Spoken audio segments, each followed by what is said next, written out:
Një burr I shënuar nga dhimbja e humbjes pranon një takim të verbër pa pritur asgjë tjetër përveç heshtjes.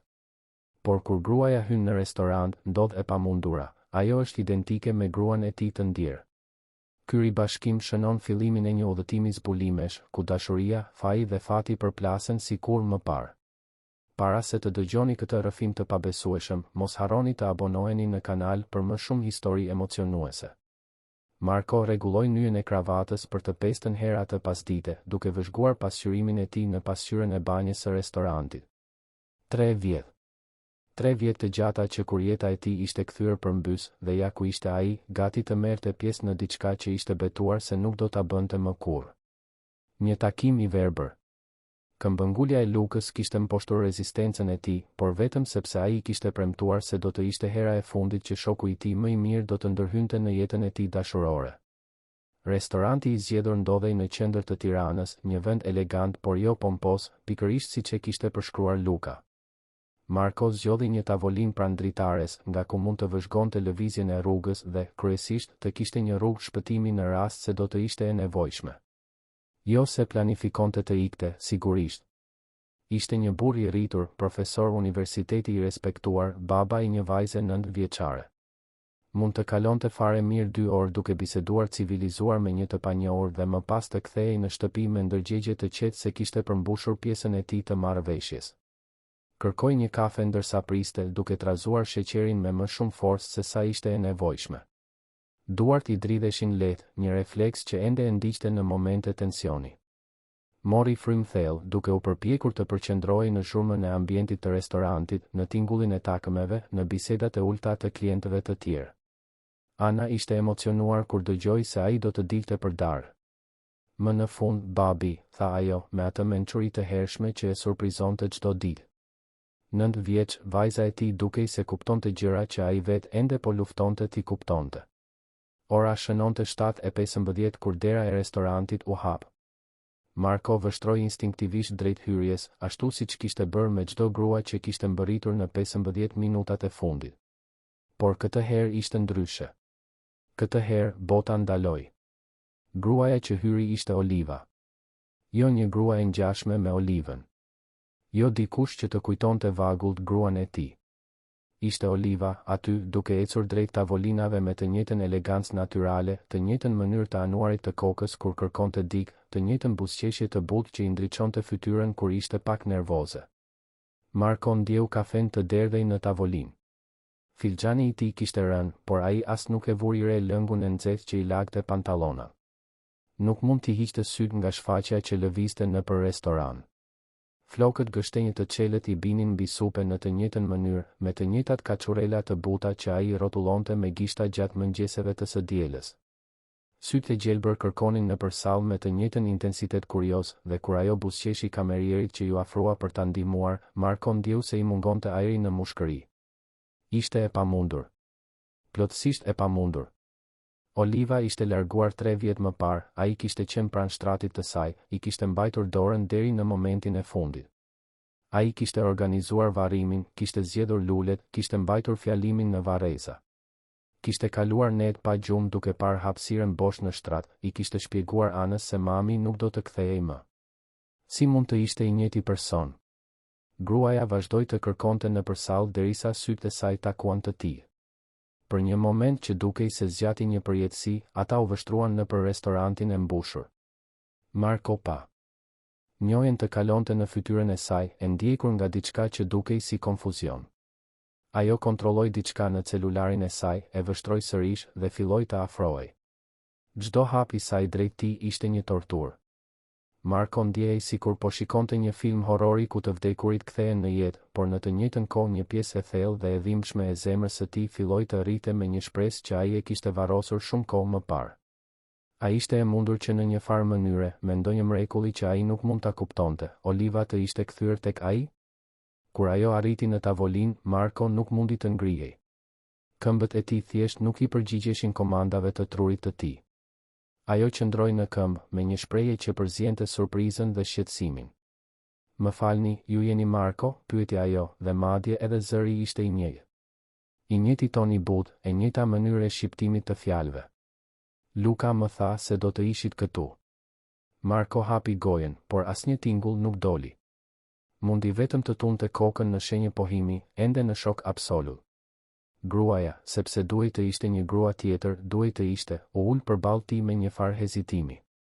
Jeni mirë? Duket sikur keni parë një fantazmë, tha ajo, dhe ironia e frazës pothuajse i nxori një të qeshur histerike Markos. Unë duhet.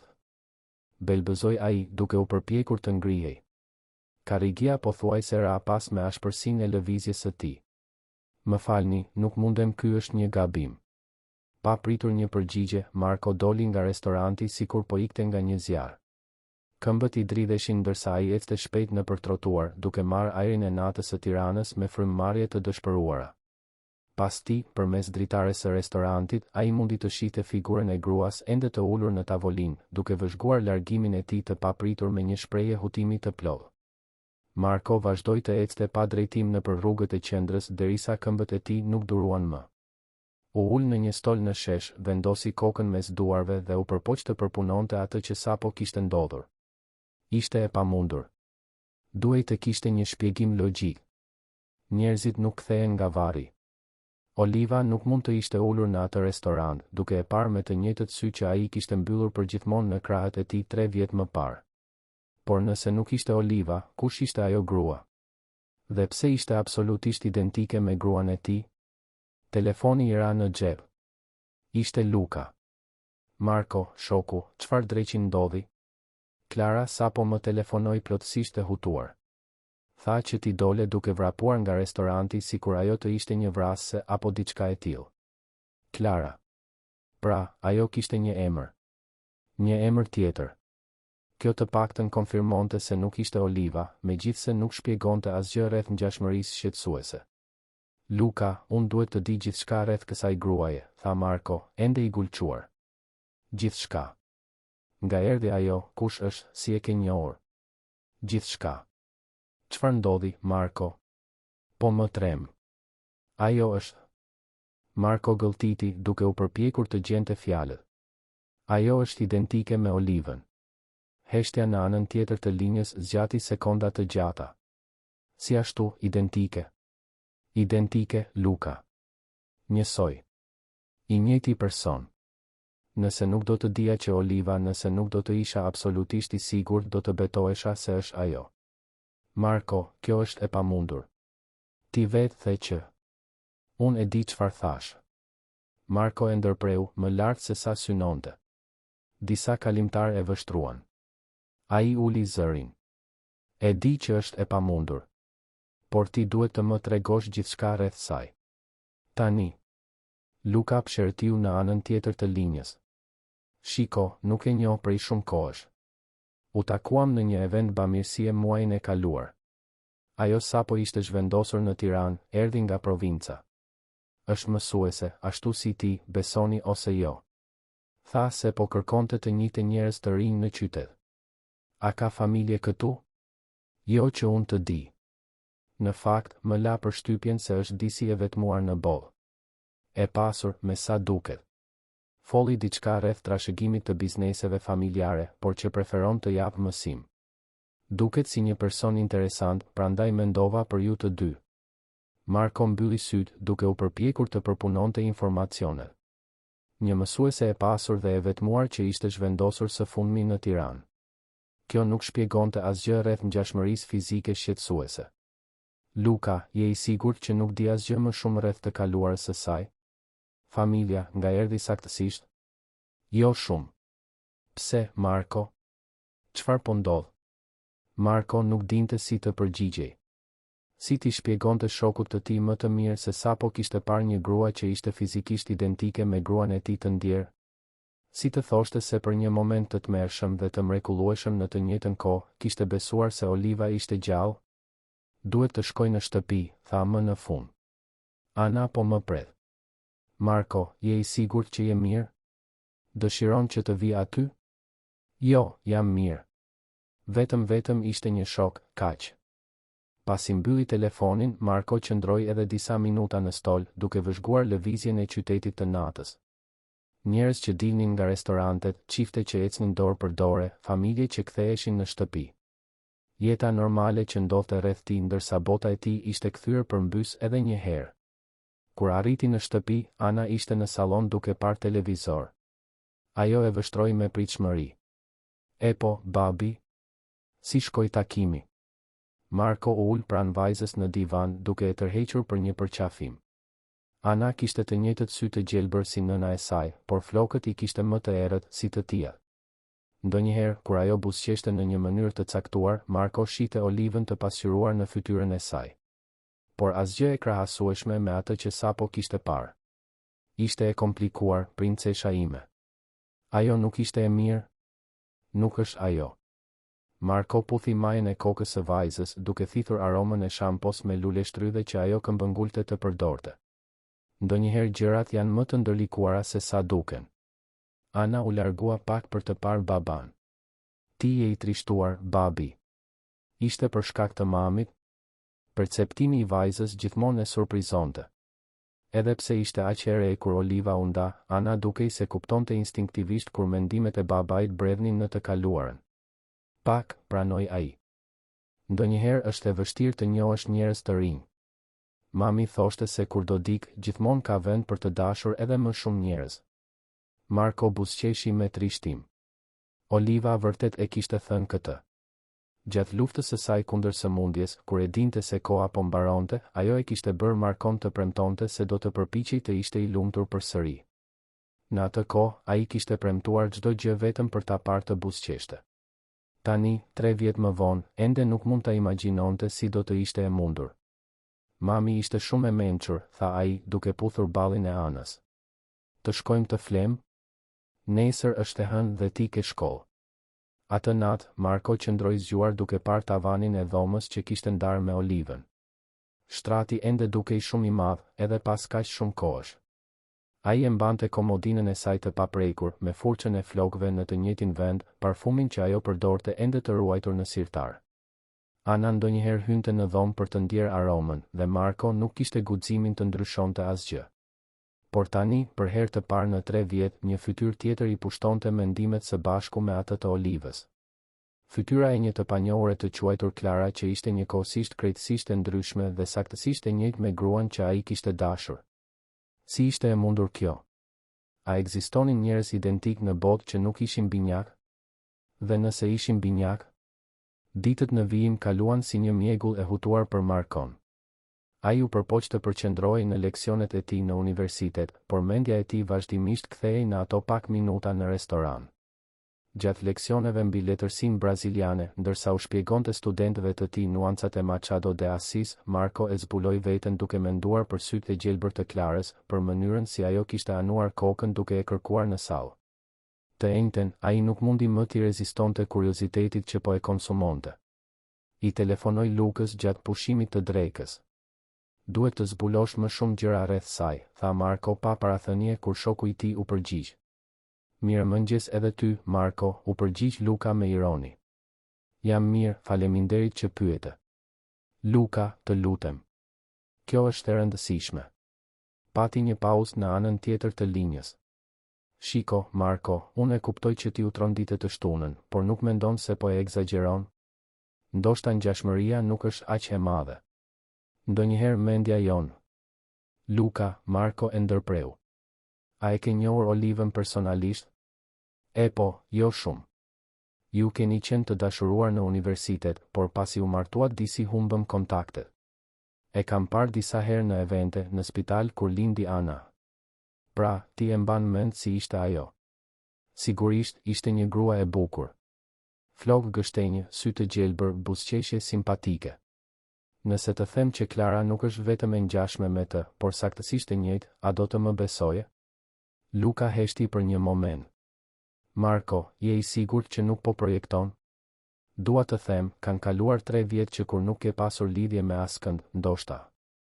"Nuk është projektim, Luka," tha Marko më lart se sa synonte, duke bërë që disa kolegë në sallën e profesorëve të vështronin drejt tij. Ai uli zërin. "Dëgjo, unë duhet që ti të flasësh me të." Zbulo nga erdhi saktësisht, rreth familjes së saj, çdo gjë rreth të kaluarës. "Dhe pse do ta bëja këtë? Gruaja tashmë duhet të mendoj se jemi të çmendur pas asaj që ndodhi të shtunën." sepse je shoku im më i mirë dhe unë po ta kërkoj. Një tjetër heshtje. Mirë, pshertiu Luka. Do të përpiqem të kontaktoj me të. Por premton që pas kësaj do ta lësh këtë gjë. Nuk është e shëndetshme të obsesionohesh me një të panjohur vetëm sepse të kujton gruan tënde. Unë premtoj. Por Marko e dinte që po gënjente. Atë pas dite, pas leksioneve, ai shkoi të merrte Anën në shkollë siç bënte gjithmonë. Vajza vrapoi drejt makinës me çantën e shpinës dhe një buzëqeshje në fytyrë. Babi, mere me mend çfarë ndodhi sot? Çfarë ishte, princesh? Mësuesja zëvendësuese e arteve është e re në qytet dhe super e lezetshme. Ajo na la të bënim një pikturë të lirë dhe tha se arti është një mënyrë që shpirti të shprehet. Ana bëri një shprehje mendimtare. Çfarë mendon se do të thotë kjo? Marko buzëqeshi duke rregulluar rripin e sigurisë së vajzës. Mendoj se do të thotë që kur pikturojmë ose vizatojmë, tregojmë pak nga kush jemi brenda. Ka kuptim. Unë pikturova shtëpinë tonë, por vendosa një grua në dritare bashkë me ty dhe mua. Zemra e Markos u shtrëngua. Një grua? Po. Nuk e di pse, vetëm ndjeva që duhej të ishte aty. Mësuesja tha se ndonjëherë zemra jon di gjëra që koka jon ende nuk i ka kuptuar. Gjatë rrugës për në shtëpi, Marko mendoi për fjalët e vajzës. Ana kishte qenë gjithmonë një fëmijë perceptuese, por kohët e fundit dukej se ishte në harmoni me gjëra që ai vetë nuk mund t'i kuptonte plotësisht. Në fillim të mbrëmjes, Luka telefonoi. Kam arritur të flas me Klarën, tha ai. Dhe duhet të pranoj se ka disa gjëra interesante rreth saj. Marko u ul në verandën e shtëpisë, larg Anës që po bënte detyrat në sallon. Tregom. Së pari, ajo të mbante mend. Tha se u shqetësua kur t'i dole duke vrapuar nga restoranti dhe donte të dinte nëse kishte bërë diçka gabim. Duket se ajo vërtet ishte e interesuar për takimin. Dhe rreth të kaluarës së saj, këtu bëhet e çuditshme. Ajo është mjaft e rezervuar për këtë. Tha se erdhi nga një qytet në provincë, se humbi prindërit kur ishte e re dhe u rrit nga të afërm të largët. Por ajo që më tërhoqi vëmendjen është se ajo përmendi se po kërkonte dikë. Marko ndjeu zemrën t'i rrite më shpejt. Duke kërkuar kë? Ajo nuk donte të hynte në detaje, por tha diçka rreth familjes. Se nuk e dim gjithmonë të gjithë historinë tonë dhe se ndonjëherë ja vlen të kërkosh përgjigje. Kjo nuk ka kuptim. Çfarë lloj përgjigjesh? Nuk e di, Marko. Ajo ndryshoi temën kur u përpoqa të dija më shumë. Por ka një gjë që më dukej e çuditshme. Kur përmenda se ti ishe profesor universiteti dhe i ve, ajo u bë shumë e qetë. Pyeti si ishte ndar gruaja jote. Marko gëlltiti. Dhe çfarë the? I thash se kishte qenë një sëmundje, 3 vjet më parë. Ajo u trondi dukshëm dhe bëri shumë pyetje rreth Olivës. Si ishte ajo, çfarë i pëlqente të bënte, si ishit njohur. Pse do të bënte ajo lloje të tilla pyetjesh rreth një të panjohure? Pikërisht këtë mendova edhe unë. Dhe ka edhe një gjë tjetër. Ajo më tregoi një foto që e mban gjithmonë në portofol. Një foto e vjetër, disi e zbet, e 2 fëmijëve të vegjël. Marko ndjeu një të ftohtë t'i përshkonte shpinën. 2 fëmijë? 2 vajza, me sa duket binjake. Ajo tha se është një nga të vetmet gjëra që ka nga e kaluara, por nuk donte të shpjegonte kush ishin fëmijët në foto. Luka, unë duhet ta takoj. Marko, nuk mendoj se është një ide e mirë. Duhet ta takoj, Marko përsëriti me vendosmëri. A mund të organizosh një tjetër takim? Ose të paktën të më thuash ku punon ajo? Ajo jep mësim në një shkollë private në qendër të Tiranës. Por Marko, premton që do të shkosh ngadalë? Gruaja tashmë po e çudit biseda jone sotme. Pasi mbylli telefonin, Marko qëndroi në verandë duke vëzhguar yjet që filluan të shfaqeshin në qiellin e natës. Historia e Klarës nuk kishte kuptim. Një grua e pasur që kërkonte familje duke mbajtur foto binjakësh, tepër e interesuar për jetën e një të panjohure të ndjerë. Dhe ngjashmëria fizike që e kishte lënë plotësisht të tronditur. Ai hyri në shtëpi dhe gjeti Anën duke fjetur në tavolinën e sallonit me kokën mbështetur mbi fletoret. Marko e mori me kujdes në krah për në dhomë, duke e futur në shtrat siç bënte çdo natë. Ndërsa i rregullonte batanien, Ana murmuriti diçka në gjumë. Mami? Marko ndaloi duke parë fytyrën e vajzës në errësirën e dhomës. Jo, princesh. Është babi. Ana hapi syt lehtë. Babi, unë ndërova mamin. Ajo ishte me një grua që i ngjante shumë. Ato po luanin kur ishin të vogla. Marko ndiu gjakun t'i ngrije në vena. Ishte vetëm një ëndër, dashuria ime. Ktheu të flesh. Por pasi Ana ra sërish në gjumë, Marko qëndroi pranë shtratit të saj për minuta të gjata. Ëndër apo jo, ishte një rastësi tepër e çuditshme. Së pari ngjashmëria fizike shqetësuese e Klarës, pastaj fotografia e dy binjakëve dhe tani Ana që ëndërronte Olivën dhe një grua të ngjashme me të. Të premten në mëngjes, Marko mori një vendim. Në vend që të shkonte direkt në universitet, ai shkoi me makinë në qendër të Tiranës dhe gjeti shkollën private ku punonte Klara. Ishte një ndërtesë elegante në një rrugë me pemë, me fëmijë që hynin nga portat kryesore duke mbajtur çanta shpine shumë ngjyrëshe. Ai parkoi në anën tjetër të rrugës dhe priti, pa ditur saktësisht çfarë priste të shihte apo të bënte. Në 8:30 të mëngjesit, Klara u shfaq duke ecur nëpër trotuar. Marko e njohu menjëherë, edhe nga distanca. E njëjta qëndrim, e njëjta mënyrë ecjeje si Oliva. Ajo ndaloi në hyrje të shkollës për të biseduar me një kolege dhe Marko mundi ta vëzhgonte më qartë. Në dritën e ditës, ngjashmëria dukej edhe më shqetësuese. Nuk ishte vetëm fytyra apo flokët. Ishte diçka në mënyrën si ajo gestikulonte kur fliste, si buzëqeshte, si anonte kokën kur dëgjonte diçka interesante. Kur Klara hyri në shkollë, Marko vazhdoi në makinë edhe disa minuta, duke u përpjekur të përpunonte atë që po bënte. Po ndiqte një të panjohur sepse ajo i ngjante gruas së tij të ndjerë. Ky nuk ishte sjellje normale. Por nuk mund ta shmangte. Kishte diçka rreth Klarës që shkonte përtej ngjashmërisë fizike. Luka kishte përmendur se ajo po kërkonte familje, se mbante një foto binjakësh. Dhe nëse Marko tundi kokën, duke u përpjekur të largonte mendimin që po formohej. Ishte e pamundur. Oliva nuk kishte përmendur kurrë se kishte motra. Ajo ishte rritur në një jetimore pasi prindërit i kishin vdekur në një aksident kur ajo ishte e vogël. Gjithmonë thoshte se nuk kishte familje. Por nëse Oliva nuk e dinte? Dhe nëse kishte gjëra rreth të kaluarës së saj që ajo vetë nuk i dinte? Marko ndizi makinën dhe shkoi në universitet, por gjatë gjithë ditës nuk mundi të përqendrohej në asgjë tjetër përveç këtyre pyetjeve. Gjatë leksionit të pasdites, ndërsa diskutonte realizmin e Jos dhe Alencar me studentët e tij, mendja e tij ishte e zënë me mundësitë e pamundura që nuk mund t'i largonte. Në fund të ditës, kur po rregullonte librat në zyrën e tij, i ra celulari. Ishte një numër që nuk e njihte. Alo? Profesor Marko? Këtu është Klara. Marko ndjeu sikur toka i ishte zhdukur nën këmbë. Klara si e more numrin tim? Luka ma dha. Shpresoj të mos ju shqetësoj.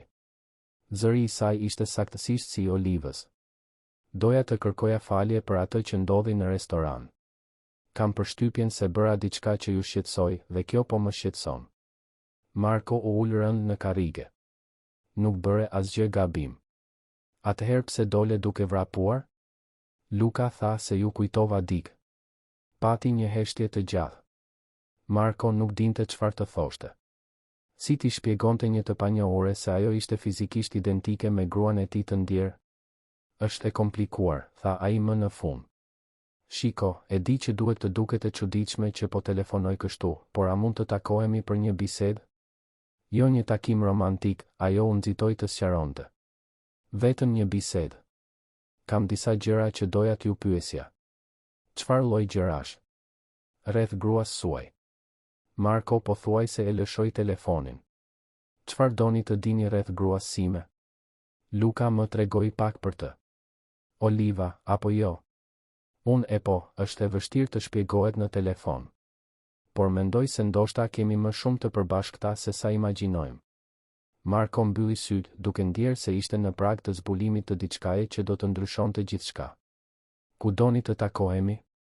Kafeneja e zgjedhur nga Klara ndodhej në një rrugë të qetë në qendër të Tiranës, larg lëvizjes së bulevardeve të mëdha. Marko arriti 15 minuta para orës së caktuar, duke zgjedhur një tavolinë në fund të lokalit ku mund të bisedonin pa u ndërprerë. Duart I dridheshin lehtë ndërsa trazoi sheqerin e kafes që kishte porositur, I njëjti nervozizëm që kishte ndjerë në restorant një javë më parë. Këtë herë, megjithatë, ai ishte I përgatitur. Ose të paktën po përpiqej të ishte. Klara arriti saktësisht në 5 pasdite, e veshur me një fustan blu të errët që Marko e njohu menjëherë. Jo veshjen në vetvete, por stilin. Oliva kishte një fustan pothuajse të njëjtë, të cilin e përdorte në darkat speciale. E njëjta elegancë diskrete, e njëjta mënyrë për të theksuar siluetën pa qenë e egzageruar. Faleminderit që pranuat të takoheni me mua, tha ajo, duke u ulur përballë tij. E di që kjo duhet të jetë e çuditshme për ju.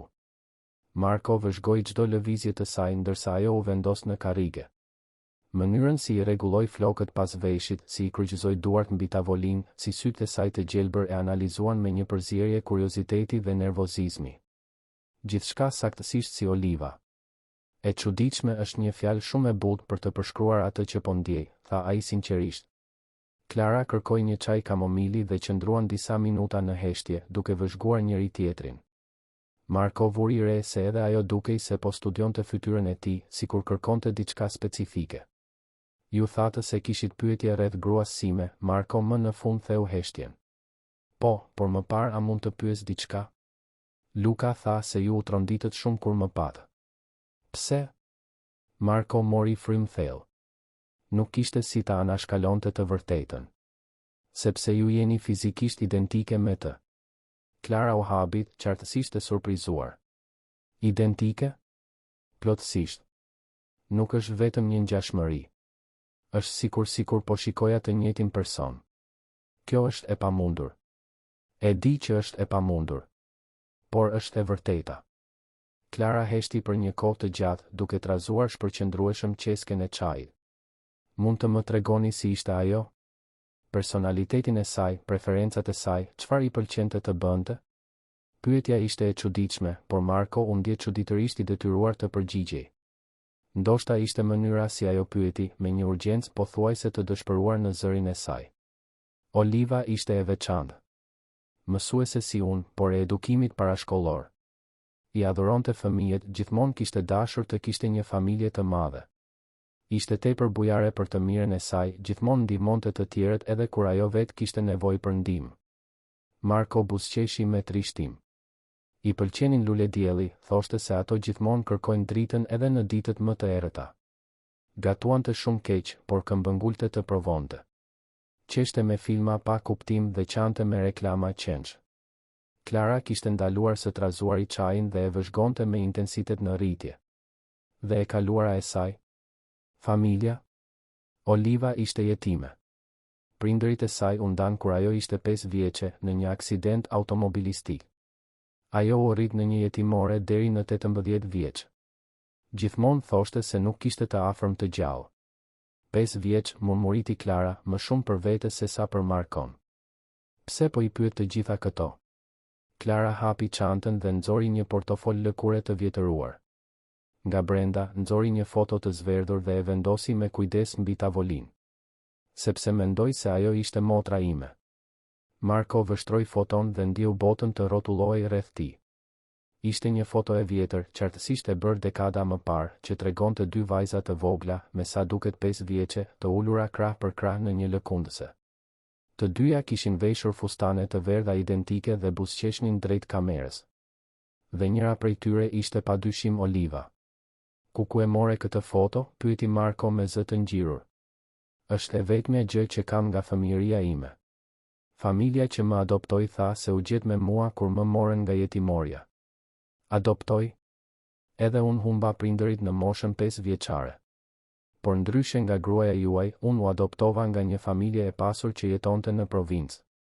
Ata nuk më treguan kur shumë për të kaluarën time, vetëm se isha ndarë nga një motër gjatë procesit të adoptimit.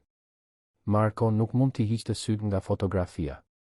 Vajza tjetër në lëkundëse ishte Klara, pa dyshim, por ngjashmëria me Olivën ishte aq absolute sa mund të ishin I njëjti person në kohë të ndryshme. Ju po thoni se jemi binjake identike që u ndam në moshën 5 vjeçare dhe u adoptuam nga familje të ndryshme. Klara preku butësisht foton. Kam kaluar gjithë jetën duke e kërkuar atë. Kam punësuar detektiv privat, kam vizituar jetimore, kam kërkuar në regjistra zyrtar. Kur u zhvendosa në Tiranë 2 muaj më parë, ishte sepse kisha të dhëna se ajo mund të ishte këtu. Marko u ndje sikur ishte në një ëndër. Ose në një makth. Por nëse ju jeni motra binjake, pse Oliva nuk ju përmendi kur? Pse ajo besonte se nuk kishte familje? Ndoshta sepse ajo nuk e dinte. Klara psherti u thellë. Zbulova se shpesh, kur binjakët ndaheshin në atë kohë, informacioni u fshihej fëmijëve.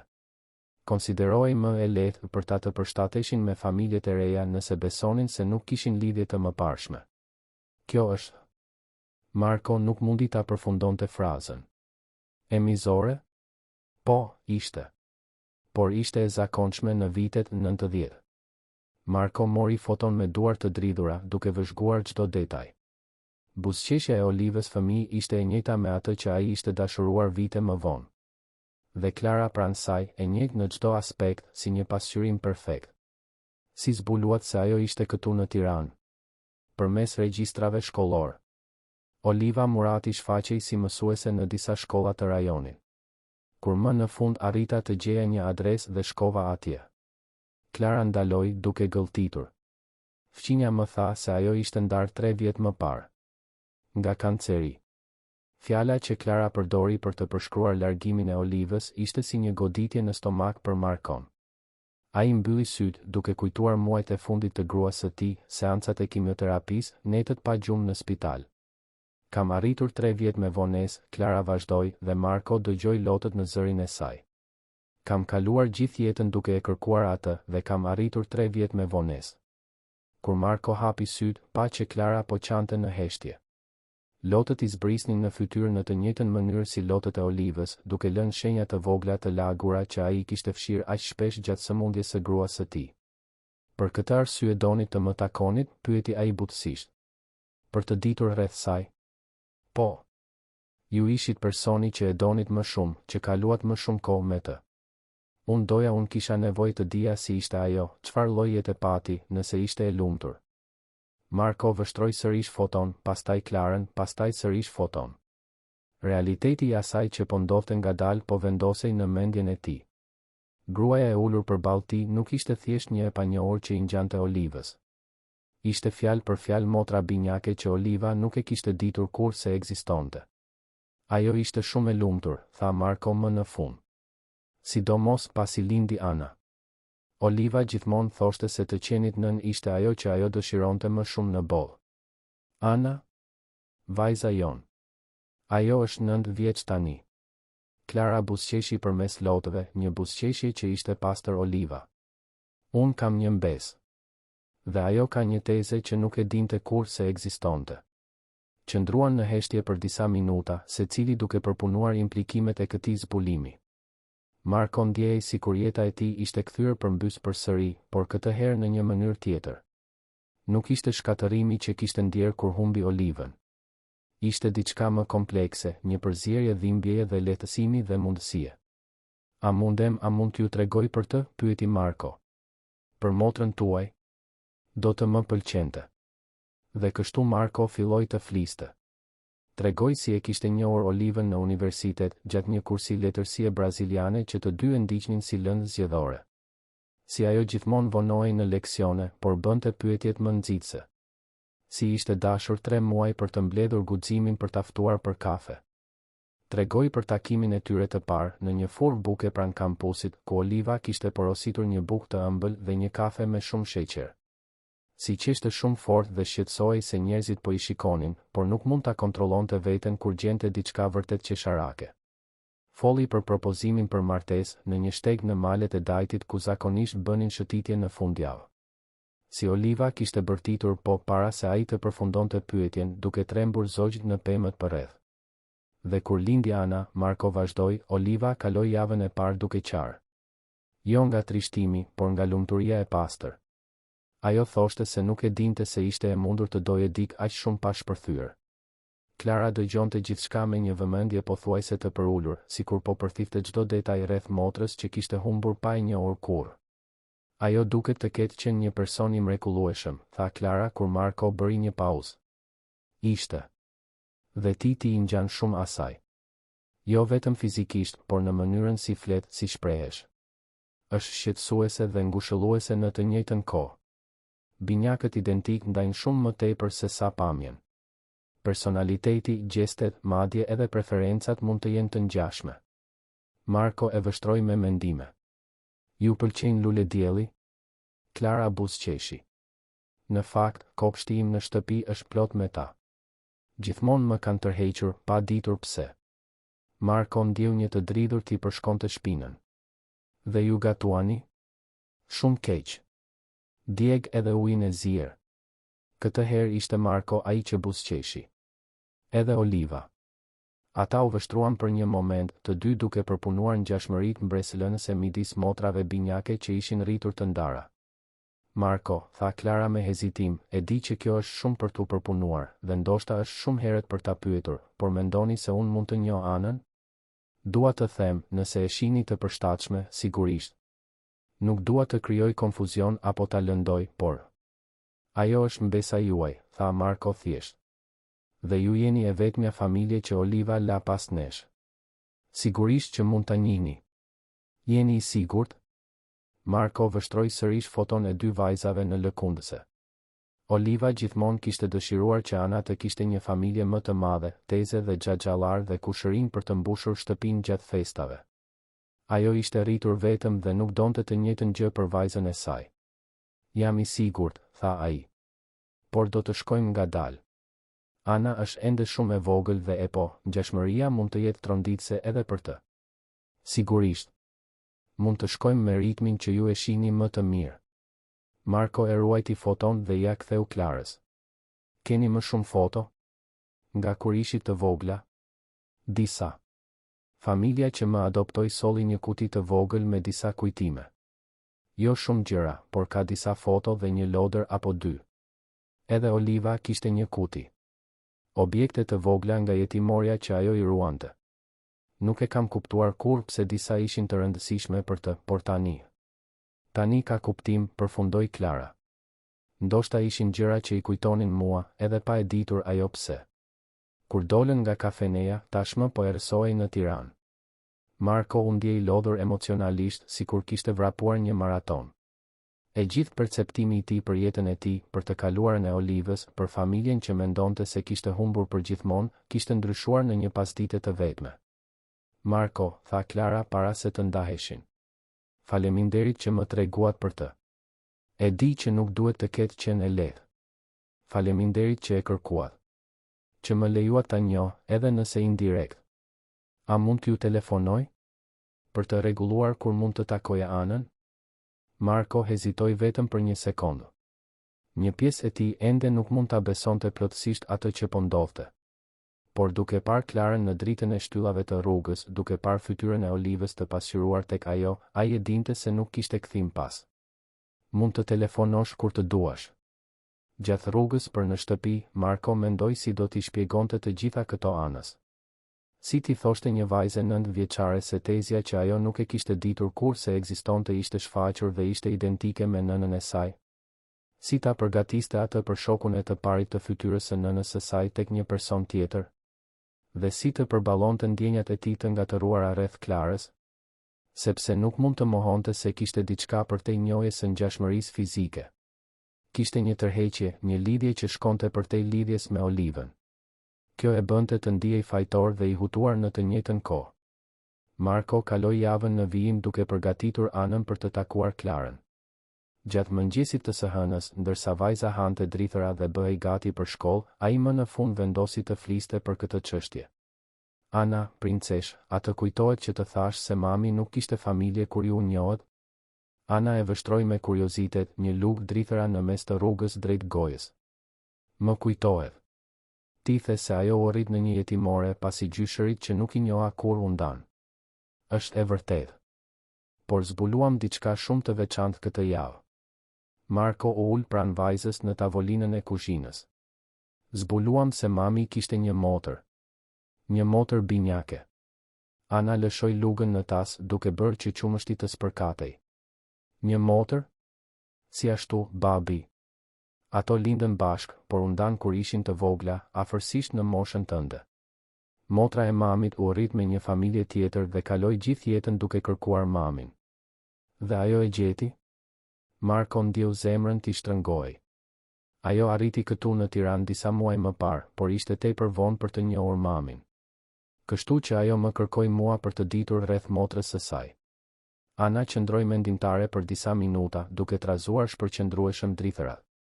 Si e dinte ajo se ishte motra e mamit nëse nuk u njohën kurrë? Ajo kishte një foto të dyjave kur ishin fëmijë. Dhe ato janë binjake identike, që do të thotë që ato janë krejtësisht të njëjta. Ana e ndërpreu, e emocionuar. Si në filma. Saktësisht si në filma. Aq të ngjashme sa kur unë e pash për herë të parë, mendova se. Marko ndaloi, duke kuptuar se ishte gati të thoshte diçka që mund ta ngatëronte edhe më shumë vajzën. Çfarë mendove, babi? Mendova se po shikoja mamin sërish. Ana përpunoi këtë informacion me seriozitetin që vetëm fëmijët mund të kenë. Dhe tani? Ajo dëshiron të na takoj? Ajo do të donte shumë të takonte. Ti e vajza e motrës së saj, kjo e bën atë tezën tënde. Unë kam një tezë. Ana bërtiti, qartësisht e emocionuar me idenë. Kur mund të vi ajo këtu? Nëse ti dëshiron, ajo mund të vi të drekoj me ne të dielën. Por Ana, unë duhet të përgatis për një gjë. Ngjashmëria mes saj dhe mamit është shumë e fortë. Mund të jetë pak konfuze në fillim. Konfuze si? Ti mund të ndjesh gjëra të çuditshme kur ta shohësh. Ndoshta trishtim, ndoshta gëzim, ndoshta të dyja në të njëjtën kohë. Dhe është në rregull nëse ndihesh kështu. Ana mendoi edhe disa momente. Si e ka emrin? Klara. Teze Klara, Ana provoi tingullin e emrit. Më pëlqen. A mund t'u them shokëve të mi në shkollë se kam një teze? Marko buzëqeshi, i lehtësuar nga reagimi pozitiv i vajzës. Mund t'i tregosh kujt të duash, princesh. Të dielën në vijim, Marko ishte më nervoz se Ana. Ai kishte kaluar gjithë mëngjesin duke pastruar shtëpinë dhe duke përgatitur drekën, duke ndryshuar vendosjen e mobiljeve të sallonit 3 herë dhe duke kontrolluar nëse fotot e Olivës ishin shumë të dukshme apo shumë të fshehura. Klara arriti saktësisht në mesditë, duke mbajtur një buqet me lule dielli dhe një kukull për Anën.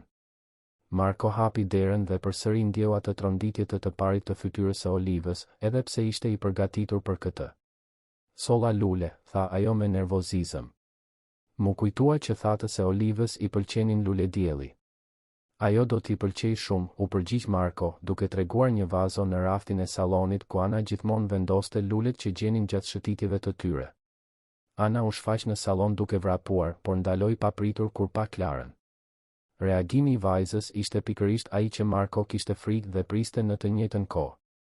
Ajo mbeti plotësisht e paralizuar, me sytë e hapur, duke shikuar nga Klara te fotografia e Olivës në raft, pastaj përsëri te Klara. Mami, ajo pëshpëriti, dhe zëri i theu zemrën Markos.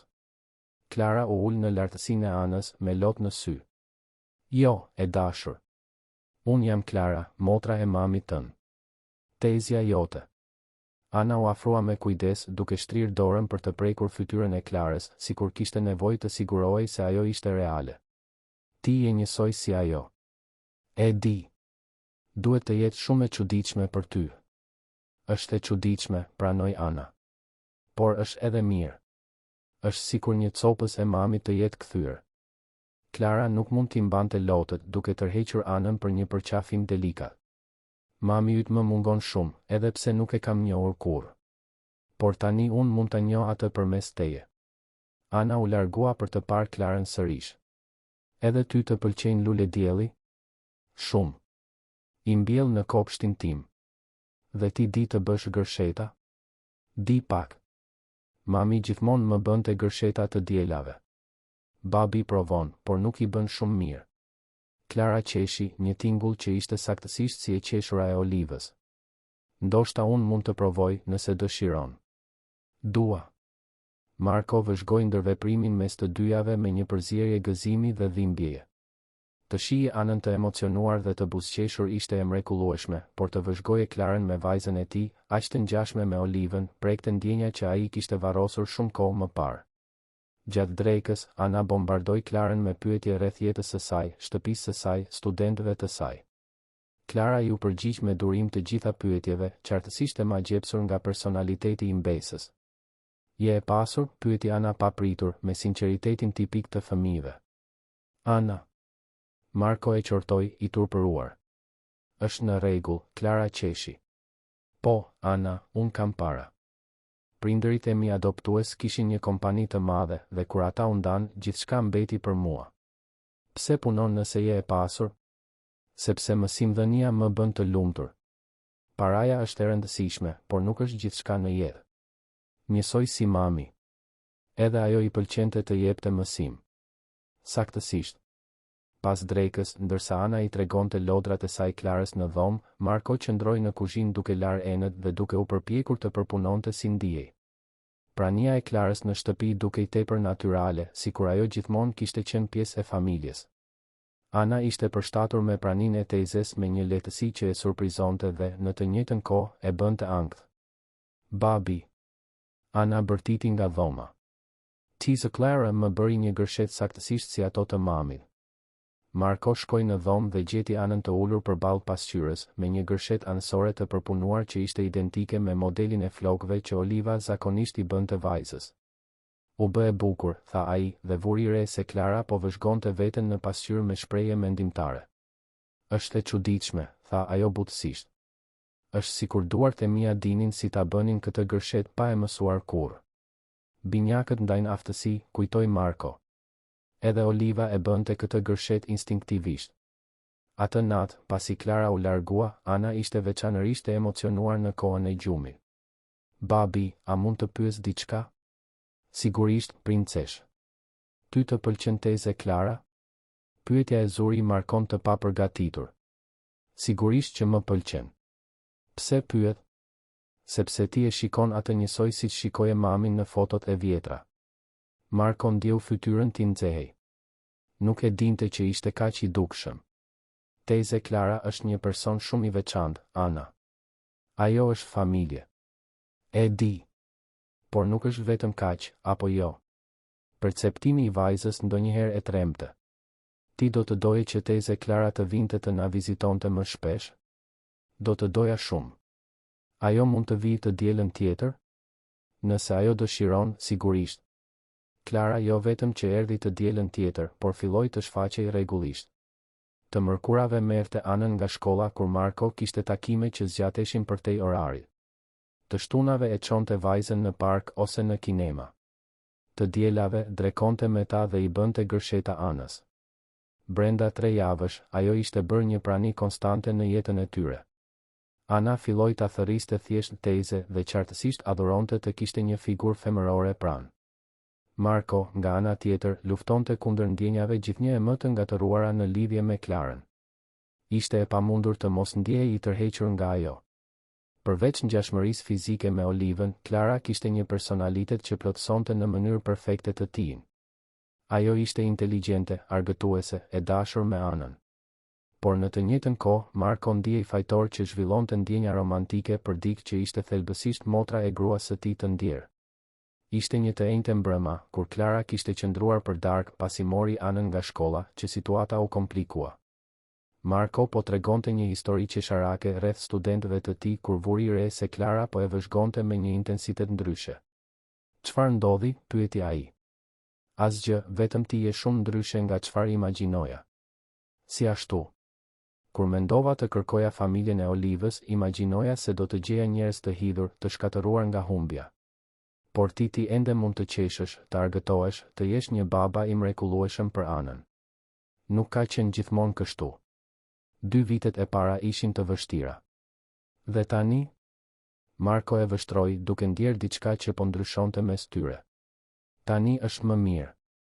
Ishte Ana ajo që theu momentin, duke hyrë në kuzhinë për të kërkuar ndihmë me detyrat e shtëpisë.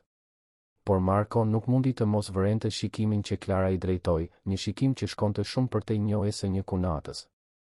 Javën në vijim, gjithçka ndryshoi përsëri. Marko po dilte nga universiteti të premten kur takoi një burr që e priste në parking. I gjatë, me flokë të thinjur, kostum të shtrenjtë. Marko e njohu menjëherë. Viktor. Viktor Karmin kishte qenë kushëriri më i afërt i Olivës dhe pas largimit të saj, kishte marrë përkohësisht kujdestarinë e anës ndërsa Marko përballej me pikëllimin e tij. Ishte një avokat i suksesshëm, disa vite më i madh se Marko, dhe nuk e kishte fshehur kurrë mendimin e tij se Marko nuk ishte emocionalisht i qëndrueshëm mjaftueshëm për të kujdesur vetëm për vajzën. Marko, duhet të flasim. Për çfarë? Për këtë grua që po hiqet si motra e Olivës dhe po infiltrohet në jetën e anës. Marko ndiu gjakun t'i ngrije. Si e more vesh për Klarën? Kam miq që më mbajnë të informuar rreth mirëqenies së mbesës sime. Imagjino surprizën time kur zbuloj se një e panjohur po merr anën nga shkolla, po e çon në shëtitje, praktikisht po jeton në shtëpinë tënde. Ajo nuk është një e panjohur. Është motra e Olivës. Gjoja motra. Dhe edhe nëse është e vërtet, çfarë lloj personi i pasur dhe pa familje shfaqet nga hiqi i interesuar për një fëmijë që nuk e njeh? Marko shtrëngoi grushtat. Lloji i personit që ka kaluar jetën duke kërkuar familjen që humbi. Ose lloji i personit që përfiton nga ngjashmëritë fizike për t'u infiltruar në një familje të cenueshme. Viktor iu afrua Markos. A beson vërtet se është rastësi që një grua e pasur, e bukur dhe e vetmuar të shfaqet në jetën e një të veu ende në zi dhe vajzës së tij jetime? Ti nuk e di çfarë po thua. Di më shumë se sa imagjinon. Kam bërë disa hetime rreth zonjushës Klara Saliu. Familje e pasur nga provinca, trashëgoi një pasuri të konsiderueshme, pa histori marrëdhëniesh serioze. Dhe tani shfaqet këtu me një histori të përshtatshme rreth të qenit motra binjake e humbur e Olivës. Mbiemri i Klarës e goditi Markon si një grusht. Salihu. Ai nuk e kishte pyetur kurrë mbiemrin e saj të plotë. Edhe nëse gjithë kjo është e vërtetë, tha Marko, duke u përpjekur të ruante qetësinë, nuk ndryshon faktin se ajo ka një lidhje legjitime me Olivën. Prova, Marko. Ku janë provat? Një foto e vjetër mund të falsifikohet. Dokumentet mund të falsifikohen. A e keni verifikuar vërtetësinë e historisë së saj? Marko hezitoi. Ai kishte pranuar fjalën e Klarës sepse donte të besonte, sepse prania e saj I kishte kthyer diçka në jetën e tij që ai mendonte se e kishte humbur përgjithmonë. Do të jem I drejt për drejt, Viktor vazhdoi. Jam I shqetësuar për anën. Kjo grua po përdor qartësisht ngjashmërinë fizike me Olivën për t'ju manipuluar ju të dyve. Dhe ti, Marko, je tepër I cenueshëm për ta kuptuar. Ana është mirë. Ajo e adhuron Klarën. Një fëmijë 9 vjeçar nuk ka aftësi gjykimi për të zbuluar manipulimin e sofistikuar. Dhe ti? Viktor e vështroi Markon me një përzierje keqardhjeje dhe acarimi. Ti po ngatëron mirënjohjen dhe vetmin me dashurinë. Çfarë dëshiron, Viktor? Dua që ti ta mbash këtë grua larg anës derisa identiteti I saj I vërtet të verifikohet. Dhe nëse nuk e bën këtë vullnetarisht, do të kërkoj mjete ligjore për të siguruar mbrojtjen e mbesës sime. Po flisni për kujdestarin? Po flas për të bërë gjithçka që është e nevojshme për të mbrojtur anën nga një situatë potencialisht e rrezikshme. Pasi Viktor u largua, Marko qëndroi në parking për minuta të gjata, duke ndier peshën e fjalëve të tij. Një pjesë e asaj që kishte thënë kushëriri I Olivës kishte kuptim. Ai vërtet e kishte pranuar historinë e Klarës shumë lehtë. Nuk kishte kërkuar prova për te fotos, nuk kishte hetuar origjinën e saj. Por një pjesë tjetër e tij, pjesa që kishte vëzhguar Klarën me anën, që kishte parë emocionin e saj të vërtet kur fliste për Olivën, e dinte se Viktor ishte gabim. Klara nuk po shtirej. Lidhja mes tyre ishte tepër reale për të qenë manipulim. Atë natë, pasi Ana ra në gjumë, Marko I telefonoi Klarës. Duhet të flasim. Është e rëndësishme. Sigurisht. Ndodhi diçka? Viktor u shfaq sot. Kushëriri I Olivës. Pati një heshtje në anën tjetër të linjës. Dhe çfarë donte ai? Ai po vë në dyshim identitetin tënd. Dëshiron prova se ti vërtet je motra e Olivës. Dhe ti? Çfarë dëshiron ti? Marko mbylli sytë. Unë dua të besoj. Por ai ngriti disa pyetje që ndoshta duhet t'i kisha bërë që në fillim. Çfarë lloj pyetjesh? Prova dokumentare të historisë tënde. Regjistra adoptimi. Verifikim I autenticitetit të fotos. Një tjetër heshtje. Marko, po dyshon në mua? Nuk po dyshoj. Por duhet të jem absolutisht i sigurt. Për anën. E kuptoj. Dhe ti ke të drejtë. Duhej të kisha sjell prova që në fillim. Klara Pshertiu. Mund të mbledh të gjitha dokumentet dhe t'i tregoj. Regjistra adoptimi, certifikat origjinale lindjeje, gjithçka. Faleminderit. Marko. Ky kushër i Olivës a është i rrezikshëm? Jo i rrezikshëm, por i vendosur. Nëse ai vërtet beson se ti je një kërcënim për anën, ai do të luftoj. Dhe nëse ai arrin të më largoj nga ju, Marko ndjeu zemrën t'i shtrëngoi duke menduar për mundësinë. Nuk do ta lejoj këtë të ndodhë. Por edhe ndërsa thoshte fjalët, Marko pyeste veten nëse do të ishte në gjendje ta mbante këtë premtim. Të hënën në vijim, Klara u shfaq në shtëpinë e Markos duke mbajtur një dosje me dokumente dhe një shprehje të vendosur në fytyrë. Ana kishte shkuar në shkollë, kështu që ata kishin privatësi për të biseduar për çështje serioze. Solla gjithçka, tha ajo, duke vendosur dosjen mbi tavolinën e kuzhinës. Regjistra adoptimi, certifikat origjinale lindjeje, raporte mjekësore të kohës, madje edhe raporte të punonjësve social. Marko hapi dosjen dhe filloi të ekzaminonte dokumentet. Gjithçka dukej autentike. Certifikata e lindjes tregonte binjake të lindura në të njëjtën ditë, të njëjtën orë, në të njëjtin spital ku Marko e dinte se kishte lindur Oliva. Regjistrat e adoptimit konfirmonin ndarjen e motrave, me Olivën që shkonte në jetimoren bashkiake dhe Klarën që adoptohej nga familja Salihu nga provinca. Ka edhe një gjë tjetër, tha Klara me hezitim, duke nxjerrë një zarf kafe nga dosja. Ekzaminime adnje që i bëra vite më parë, kur fillova të kërkoja Olivën. Arrita të siguroja një mostër flokësh të saj përmes një shoqeje që punonte në të njëjtin kolegj. Marko vështroi rezultatet e laboratorit. Përputhshmëri gjenetike 99.9%. Motra binjake identike. Kjo është e mjaftueshme për të bindur Viktorin, tha Marko, duke mbyllur dosjen. Dhe për të bindur ty? Marko vështroi në sytë e gjelbër të Klarës, të cilët ishin saktësisht si të Olivës, por që në të njëjtën kohë filluan të merrnin një personalitet të tyre në mendjen e tij. Unë isha tashmë i bindur. Por është mirë të kesh siguri absolute. Klara buzëqeshi, qartësisht e lehtësuar. Atëherë mund të ndalojmë së shqetësuari për dyshimet e kushëririt të Olivës? Ndoshta nuk është aq e thjeshtë. Dhe Marko kishte të drejtë. Të mërkurën, ai mori një letër nga zyra ligjore e Viktorit. Ishte një njoftim formal që vinte në dyshim aftësinë e tij për të siguruar një ambient të qëndrueshëm për anën, duke cituar specifikisht praninë e një figure femërore me identitet të dyshim që ushtronte ndikim të papërshtatshëm mbi të miturën. Ai po konteston kujdestarinë time ndaj anës, Marko shpjegoi Klarës në telefon atë natë. Pretendohet se jam emocionalisht i paqëndrueshëm dhe po lejoj që të panjohurit të kenë qasje të papërshtatshme të vajza ime. Por ti ke provat që unë jam vërtet motra e Olivës. Kjo nuk ka rëndësi për të tani. Viktor ndryshoi fokusin. Nuk është më rreth asaj kush je ti, por rreth asaj nëse prania ime në jetën e anës është e përshtatshme apo jo. Çfarë do të thuash? Marko hezitoi. Letra e Viktorit kishte qenë brutalisht specifike rreth arsyeve të shqetësimit. Ajo përmendte se Marko po zhvillonte ndjenja romantike të papërshtatshme ndaj gjoja motrës së gruas së tij të ndjer dhe se kjo krijonte një dinamik familjare konfuze dhe potencialisht të dëmshme për zhvillimin emocional të fëmijës. Ai mendon se ka diçka të papërshtatshme mes nesh. Pati një heshtje të gjatë në anën tjetër të linjës. Dhe a ka? Pyeti Klara butësisht. Marko mbylli sytë. Ishte pyetja që ai kishte shmangur t'i bënte vetes prej javësh. Nuk e di. Marko. Klara, nuk mund ta bëj këtë bisedë tani. Ana është pranë meje ndërsa po flas me ty dhe kam një seancë paraprake javën e ardhshme. Duhet të përqendrohem në mbajtjen e vajzës sime. Sigurisht. Ke të drejtë. Ndoshta është më mirë të mbash distancë për disa ditë. Të paktën derisa të zgjidhim këtë çështje ligjore. Po më kërkon të qëndroj larg anës?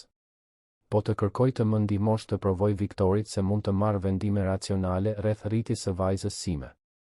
Një tjetër heshtje. Mirë. Do të mbaj distancë. Por Marko, nëse ke nevojë për diçka çdo gjë mund të më telefonosh. Faleminderit. Ditët në vijim ishin të vështira. Ana pyeste vazhdimisht pse teze Klara nuk shfaqej më, dhe Marko nuk dinte si t'i shpjegonte situatën pa e trembur. Viktor kishte arritur që seanca të caktohej për të premten në vijim, dhe Marko kaloi netët zgjuar duke përgatitur mbrojtjen e tij dhe duke organizuar dokumente që të provonin qëndrueshmërinë e tij si baba. Ishte të enjten që gjithçka u shkatërrua. Marko kishte arritur në shtëpi nga puna dhe kishte gjetur Anën duke qarë në sallon. Kur pyeti çfarë kishte ndodhur, ajo tha se fëmijët e tjerë në shkollë po bënin pyetje pse ajo nuk kishte nën dhe nëse gruaja që ndonjëherë e merrte ishte nëna e saj e re. Thash që teze Klara ishte motra e mamit, por ata nuk më besuan. Thanë se njerëzit që janë ndarë nuk kanë motra që shfaqen nga hiçi. Marko u ul pranë vajzës në divan duke e tërhequr për një përqafim. Fëmijët ndonjëherë thonë gjëra pa menduar, princesh. Por ata kanë të drejtë. Teze Klara do të zhduket si mami? Pyetja e goditi Markon si një grusht në stomak. Ai vetë e kishte bërë të njëjtën pyetje, duke pasur frikë se Klara thjesht mund të vendoste se ndërlikimi nuk ia vlente dhe të kthehej në jetën e saj të mëparshme. Jo, Ana. Teze Klara nuk do të zhduket. Atëherë pse ajo nuk vjen më këtu? Marko nuk dinte si të përgjigjej. Atë natë, pasi Ana ra në gjumë, ai I telefonoi Klarës. Duhet të vish këtu nesër. Ana po vuan nga mungesa jote. Marko, ti ishe ai që më kërkove të mbaja distancë. E di, por ajo nuk kupton. Dhe as unë nuk po e përballoj mirë. Çfarë do të thuash? Dua të them që më mungon. Shumë. Pati një pauzë. Edhe unë më mungoni ju. Dëshpërimisht. Atëherë eja këtu. Do ta zgjidhim këtë bashkë. Klara arriti të premten në mëngjes, para se Ana të dilte për në shkollë. Vajza vrapoi për ta përqafuar, qartësisht e lehtësuar që e shihte tezën sërish. Mendova se kishe ikur përgjithmonë, tha Ana, duke mbajtur fort dorën e Klarës. Unë nuk do të largohesha kur pa u përshëndetur me ty, e dashur. Pasi Ana doli për në shkollë, Marko dhe Klara mbetën vetëm në kuzhinë. Tensioni mes tyre ishte I prekshëm. Marko, rreth asaj që the dje. E di. Ishte e papërshtatshme. Nuk ishte e papërshtatshme. Ishte e sinqertë. Klara ju afrua. Dhe unë duhet të jem e sinqertë gjithashtu. Nuk erdha të kërkoja Olivën vetëm për të njohur motrën time. Erdha sepse isha vetëm, sepse ndjeva se kishte një pjesë të jetës sime që mungonte. Dhe tani? Tani kam gjetur më shumë se një motër. Kam gjetur një familje. Kam gjetur ty. Marko e vështroi, duke u ndjerë I ndar mes dëshirës dhe fajit. Klara, kjo është shumë e ndërlikuar. Ti je motra e Olivës. Ana të sheh si figurë amësore. Viktor po përpiqet të provojë se unë nuk kam aftësi të rris vajzën time si duhet. Dhe nëse nuk do të ishte e ndërlikuar? Dhe nëse Viktor nuk do të ekzistonte? Dhe nëse Oliva nuk do të ishte motra ime? Çfarë do të ndjeje për mua? Marko nuk u përgjigj, por përgjigjja ishte e qartë në sytë e tij. Marko, e di që kjo është e vështirë. Por ti nuk mund të jetosh në të kaluarën përgjithmonë. Oliva unda. Unë jam këtu. Nuk është aq e thjeshtë. Pse nuk është? Sepse kam frikë se po dashurohem me ty vetëm sepse ti më kujton atë. Sepse kam frikë se po tradhtoj kujtesën e Olivës. Sepse kam frikë se ti je këtu vetëm për shkak të lidhjes me motrën tënde. Klara mbajti fytyrën e Markos mes duarve. Marko, shiko më. Vërtet shiko më. Jo si motrën e Olivës, por si Klara. Çfarë sheh? Marko vështroi në sytë e saj të gjelbër dhe, për herë të parë, mundi të shihte përtej ngjashmërisë me Olivën. Ai pa gruan që kishte kaluar jetën duke kërkuar familje, që ishte dashuruar me Anën menjëherë, që sillte të qeshura në shtëpinë e tij sërish. Ai pa Klarën. Unë të shoh ty, tha ai butësisht. Dhe unë të dua. Jo si kunat, jo si zëvendësuese e Olivës, por si Klara duke dashur Markon. Para se ai të mund të përgjigjej, ra telefoni. Ishte avokati I Markos. Marko, duhet të flas me ty urgjentisht. Viktor përshpejtoi procesin. Seanca u caktua për sot pasdite. Çfarë? Si ashtu? Ai pretendoi rrezik të menjëhershëm për Anën. Tha se ka prova që ti po mban një marrëdhënie të papërshtatshme me motrën e gruas tënde të ndjerë në prani të të miturës. Marko vështroi Klarën, e cila kishte dëgjuar bisedën. Si mund të ketë prova? Nuk e di. Por ti duhet të vish në zyrë tani. Dhe Marko do të ishte më mirë nëse zonjusha Klara nuk do të ishte e pranishme në seancën sot. Pasi Marko mbylli telefonin, ai dhe Klara u vështruan në heshtje. Ai ka të drejtë, tha Marko më në fund. Ti nuk mund të jesh atje sot. Marko, mos e lë të ndaj familjen ton. Familjen ton? Marko ndjeu një val acarimi të pashpjegueshëm. Klara, ti je këtu prej 2 muajsh. Ana dhe unë jemi një familje prej 9 vjetësh. Mos supozo gjëra. Klara u tërhoq sikur të ishte goditur. Nuk ishte kjo që doja të thosha. Nuk ishte? Sepse për mua duket sikur ti arrite këtu, pe një familje të gatshme dhe vendose se I përshtatesh. Kjo nuk është e drejtë, Marko. E drejtë? Marko po humbiste kontrollin, e gjithë presioni I javëve të fundit shpërtheu menjëherë. Çfarë nuk është e drejtë është që ti të shfaqesh në jetën time, të më ngatërosh me ngjashmërinë tënde me Oliven, të bësh Anën të lidhet me ty, dhe tani të shkaktosh një situatë që mund të më bëjë të humbas vajzën time. Unë nuk kam kërkuar kur të jem si gruaja jote. Unë nuk kam kërkuar kur që ti të ndjehesh fajtor për të pasur ndjenja për mua. Dhe unë sigurisht nuk kam kërkuar kur të trajtohem sikur të isha një kërcënim për Anën. Por ti je një kërcënim. Ti je e pasur, e suksesshme, pa fëmijë të tu.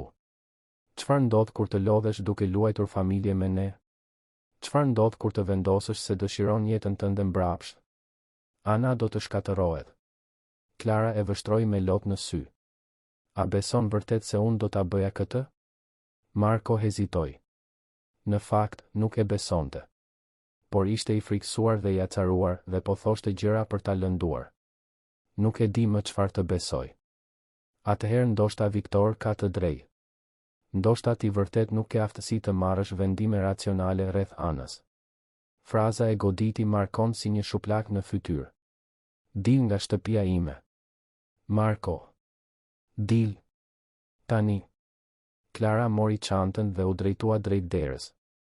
Në prag, ajo u kthye për herë të fundit. Unë të dua, Marko. Dhe e dua Anën.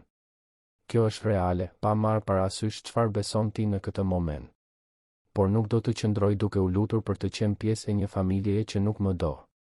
Pasi ajo doli, Marko u ul në divanin e sallonit dhe vendosi kokën mes duarve. Ai kishte arritur të largonte të vetmen gjë të mirë që kishte hyrë në jetën e tij prej vitesh, dhe kishte një seancë kujdestarie pas disa orësh. Seanca ishte një makth. Viktor paraqiti prova fotografike të Klarës duke marrë Anën nga shkolla, duke e çuar në shëtitje, duke hyrë e dalë nga shtëpia e Markos në orare që sugjeronin intimitet. Kishte deklarata të fqinjeve rreth gruas së re në jetën e Markos dhe si Ana duke I hutuar rreth rolit të saj. Marko u përpoq të mbronte vendimet e tij, të shpjegonte lidhjen familjare të Klarës me Oliven, por pa praninë e saj për të konfirmuar identitetin e saj dhe pa mundur të shpjegonte si duhet pse kishte lejuar që një e panjohur të bëhej kaq e afërt me Anën kaq shpejt, mbrojtja e tij dukej e dobët. Gjykatësi, një burr I moshuar me shprehje të rrept, dëgjoi të dyja palët para se të merrte vendimin e tij. Zoti Marko, megjithse nuk ka prova të neglizhencës apo abuzimit të drejtë për drejtë, ka shqetësime të vlefshme rreth aftësisë suaj gjykuese në lidhje me interesat më të mira të Anës. Prania e një figure femërore të paidentifikuar si duhet në jetën e një fëmije që tashmë ka vuajtur traumën nga humbja e nënës është, të paktën, e diskutueshme. Marko ndjeu stomakun t'i fundosej. Megjithatë, vazhdoi gjykatësi, kujdestaria do të mbetet me babain biologjik. Por, do të vendoset mbikëqyrje gjyqësore e përkohshme.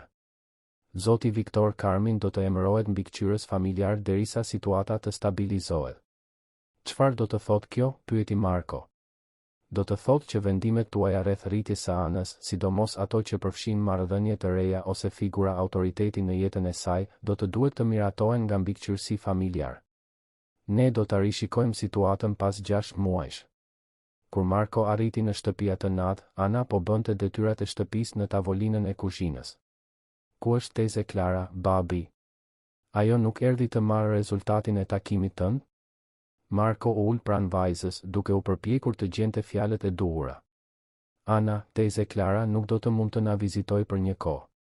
Pse? Sepse ndonjëherë gjërat bëhen të ndërlikuara mes të rriturve.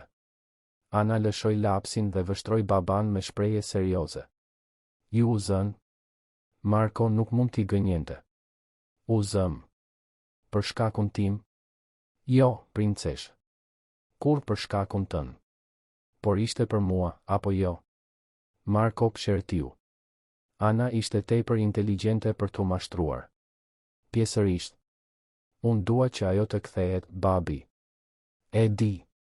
Por ndonjëherë duam gjëra që nuk mund t'i kemi. Ana u kthye te detyrat e shtëpisë, por Marko mundi të shihte lotët e heshtur që i rridhnin në fytyrë. Atë natë, ajo qau në dhomë derisa ra në gjumë, duke thirrur tezën Klara në ëndra. Marko qëndroi zgjuar deri vonë, duke parë telefonin, duke dashur t'i telefononte Klarës, por pa ditur çfarë të thoshte. Ai kishte arritur të mbante vajzën e tij, por me çfarë kostoje?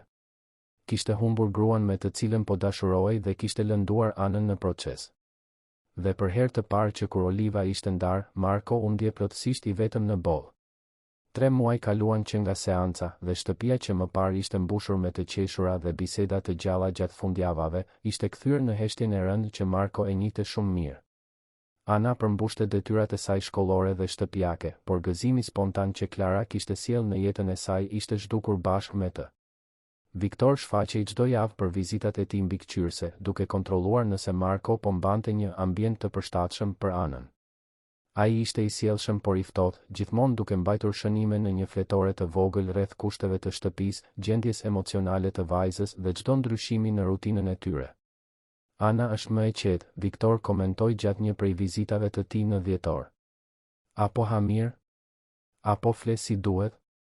Ajo është mirë, u përgjigj Marko, megjithse e dinte se nuk ishte e vërtetë. Ana kishte humbur peshë, zgjohej shpesh gjatë natës dhe kishte humbur interesin për shumë nga aktivitetet që i pëlqenin. Kur Marko pyeste nëse donte të shkonte në kinema apo në park, ajo vetëm ngriti supet dhe tha se nuk kishte rëndësi. Babi, tha Ana një natë, pasi kishte trazuar ushimin për 20 minuta pa ngrënë pothuajse asgjë, a mendon se teze Klara është mirë? Jam i sigurt që ajo është. Por ti nuk e di, apo jo? Sepse ju nuk flisni më. Marko lëshoi pirunin. Ndershmëria brutalisht e thjeshtë e Anës gjithmonë e çarmatoste. Nuk flasim më. Pse? Sepse ndonjëherë të rriturit bëjnë gabime dhe nuk dinë si t'i rregullojnë. Ana e vështroi me atë shprehje serioze që ajo kishte zhvilluar në javët e fundit. Mami thoshte se kur do dik, lufton për të. Ana, ti e doje teze Klarën? Pyetja që Marko kishte shmangur t'i bënte vetes për 3 muaj. Unë? Sepse ajo të donte ty e shija në mënyrën si të shikonte. Dhe ajo më donte edhe mua. Vërtet, jo duke u shtirur. Marko ndjeu gjoksin t'i shtrëngoi. Si e di? Sepse kur njerëzit shtiren se duan fëmijët, ata gjithmonë përpiqen shumë. Ata bëjnë zëra të çuditshëm dhe sjellin shumë dhurata dhe pyesin nëse po argëtohesh gjatë gjithë kohës. Teze Klara thjesht ishte. Ajo ishte natyrale me mua. Marko vështroi vajzën e tij, i impresionuar edhe një herë me perceptimin e saj. Dhe tani ajo u largua dhe ti nuk bëre asgjë për ta ndaluar, Ana vazhdoi. Njësoj si kur mami u sëmur dhe ti nuk bëre asgjë për ta ndaluar të largohej. Ana, kjo është ndryshe. Mami ishte sëmur, unë nuk mundesha. E di që nuk mund ta shpëtoje mamin. Por ti mund ta shpëtosh teze Klarën. Vetëm që nuk do. Ana u ngrit nga tavolina, duke lënë pjatën praktikisht të paprekur. Unë do të shkoj në dhomën time. Nuk kam uri. Marko mbeti vetëm në kuzhinë, duke parë 2 pjatat me ushqim të ftohtë dhe duke menduar për fjalët e vajzës. Ana kishte të drejtë. Ai kishte lënë frikën dhe krenarinë e lënduar të flisnin më lart se dashuria. Kishte hedhur poshtë shansin për të qenë i lumtur përsëri, sepse ishte më e lehtë të fshihej pas zisë se sa të rrezikonte të lëndohej përsëri. Të nesërmen në mëngjes, Marko i telefonoi Lukës. Ke dëgjuar ndonjë gjë nga Klara? Marko? Shoku, ti u zhduke plotësisht në muajt e fundit. Si jeni ti dhe Ana? Jemi duke mbijetuar. Por duhet të di rreth Klarës. Pse dëshiron të dish? sepse bëra gabimin më të madh të jetës sime dhe duhet të përpiqem ta rregulloj. Pati një pauzë në anën tjetër të linjës. Ajo është mirë, fizikisht. Ende jep mësim, ende jeton në të njëjtën shtëpi.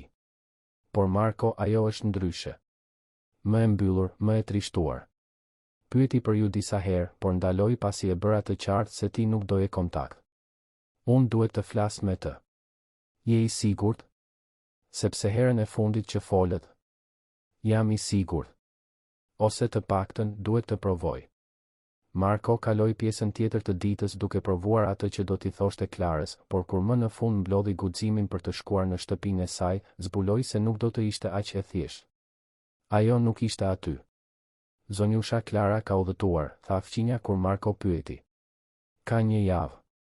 Tha se do të kalonte pushimet shkollore në Velipoj. Marko ndjeu dëshpërimin ta pushtonte. Po sikur ajo të kishte hequr dorë plotësisht nga ai dhe Ana? Po sikur ajo po përpiqej të fillonte jetën e saj larg tyre? Ishte Ana ajo që e kishte iden. Babi, a të kujtohet që teze Klara tha se kishte një foto të dy vajzave në një lëkundëse? Më kujtohet. Dhe ti the se mami kishte një kuti me gjëra nga jetimorja? Marko pohoi me kokë, pa kuptuar ku donte të arrinte Ana. Do të kërkojmë në kutinë e mamit. Ndoshta ka ndonjë të dhënë ku ka shkuar teze Klara. Kutia e olivës ishte ruajtur në papafingo, e mbuluar me pluhur dhe e mbështjell në një melankoli që Marko e kishte shmangur të prekte prej vitesh. Brenda saj kishte foto të vjetra, një arush pelushi të vjetëruar, disa letra nga shokët e jetimores dhe në fund një ditar i vogël me adresa dhe numra telefoni. Shiko, babi. Ana bërtiti duke treguar një shënim në ditar. Shtëpia e plazhit, Bregdeti i Veriut, Chelsea të zonja Roza. Marko vështroi shënimin, të shkruar me shkrimin delikat të olivës. Ishte një shtëpi plazhi që ajo e kishte përmendur disa herë, një vend ku kishte kaluar disa vera kur ishte adoleshente me një familje që ndihmonte në jetimore. Ana, ti je geniale. Mami gjithmonë thoshte se përgjigjet janë aty ku i pret më pak. Të nesërmen në mëngjes, Marko dhe Ana morën rrugën për në Velipoj. Udhëtimi 3 orësh u bën në një heshtje shpresëdhënëse, të dy të humbur në mendimet e tyre rreth asaj që do të gjenin kur të arrinin atje. Shtëpia ndodhej në një plazh të vogël dhe të izoluar, larg turmave turistike të Tiranës. Ishte një ndërtesë e thjeshtë, me verandë druri me pamje nga deti dhe një kopsht plot me luledielli që vallëzonin në fllatin e detit. Dhe ja ku ishte ajo. Klara ishte ulur në verandë duke lexuar një libër me flokët e lëshuar që i valviteshin në erë. Kur pa makinën e Markos të parkuar përballë shtëpisë, ajo u ngrit ngadalë, sikur nuk mund të besonte atë që po shihte.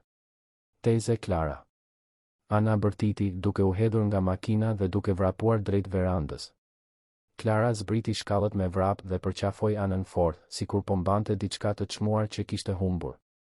E dashur, sa shumë je rritur. Më mungove aq shumë.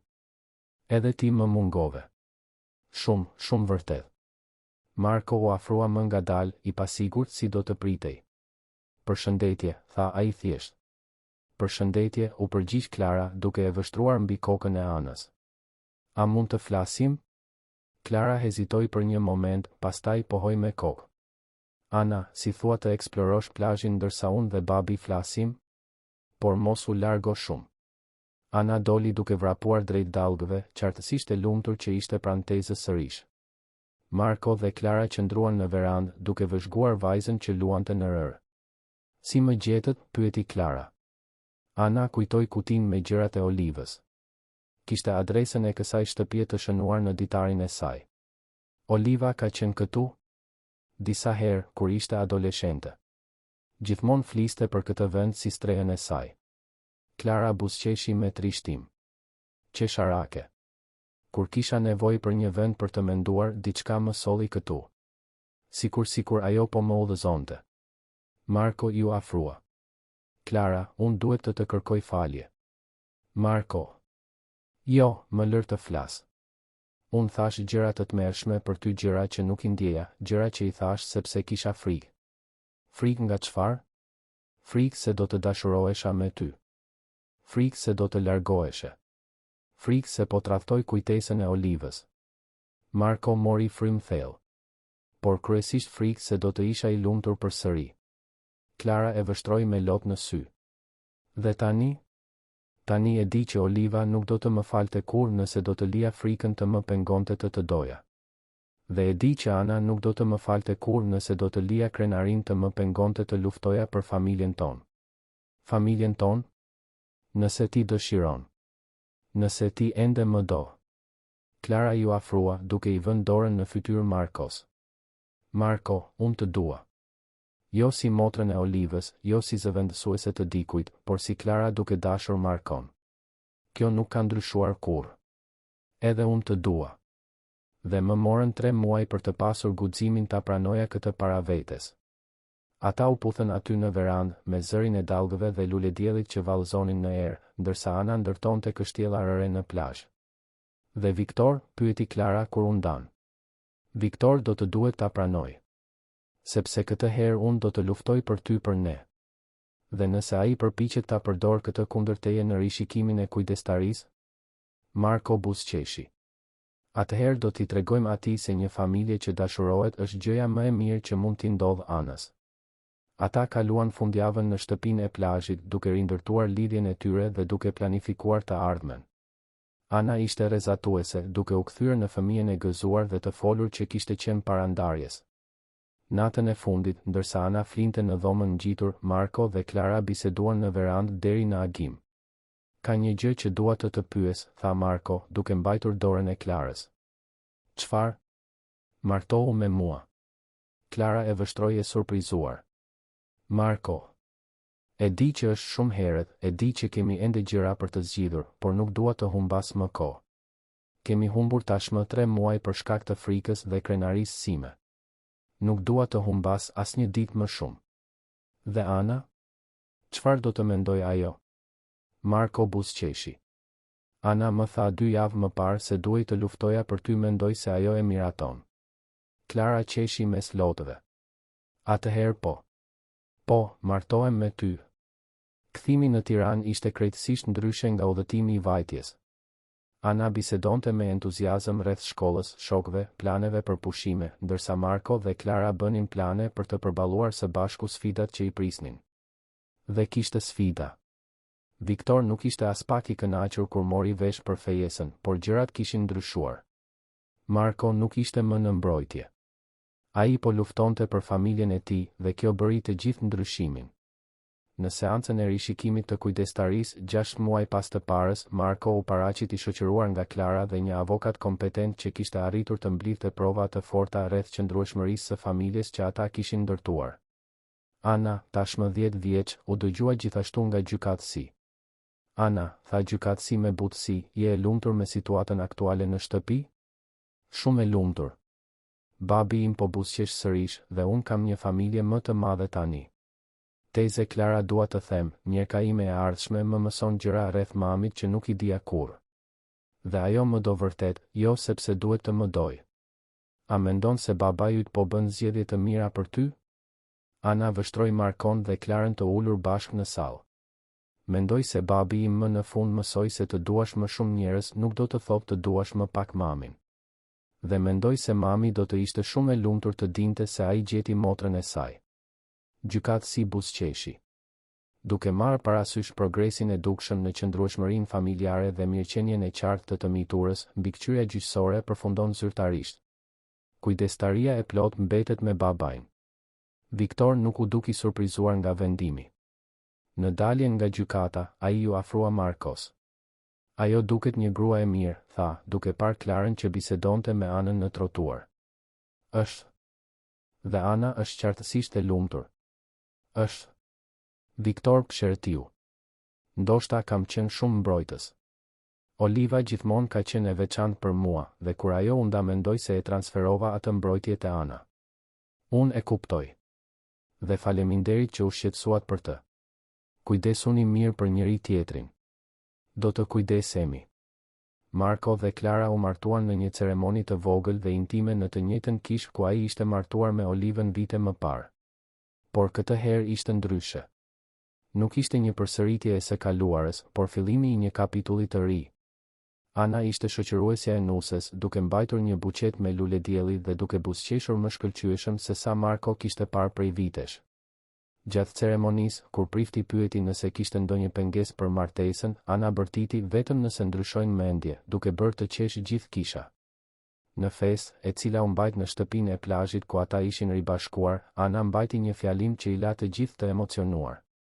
Mami im gjithmonë thoshte se dashuria nuk mbaron, vetëm rritet. Dhe tani unë e kuptoj çfarë donte të thoshte ajo.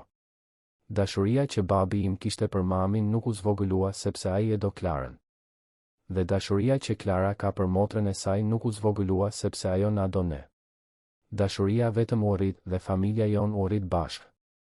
2 vjet më vonë, Marko vëzhgonte Klarën 7 muajsh duke luajtur në kopsht me Anën, tashmë 12 vjeç, dhe me Pietrin, djalin e tyre 1 vjeç. Shtëpia ishte plot me të qeshura, zëra dhe jetë në një mënyrë që ai nuk e kishte imagjinuar kur të mundur pas humbjes së Olivës. Çfarë po mendon? Pyeti Klara, duke ju afruar në verandë ku ai vëzhgonte skenën.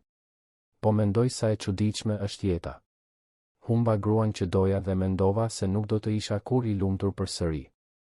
Dhe pastaj ti u shfaq, jo për ta zëvendësuar atë, por për të më treguar se është e mundur të duash në mënyra të ndryshme.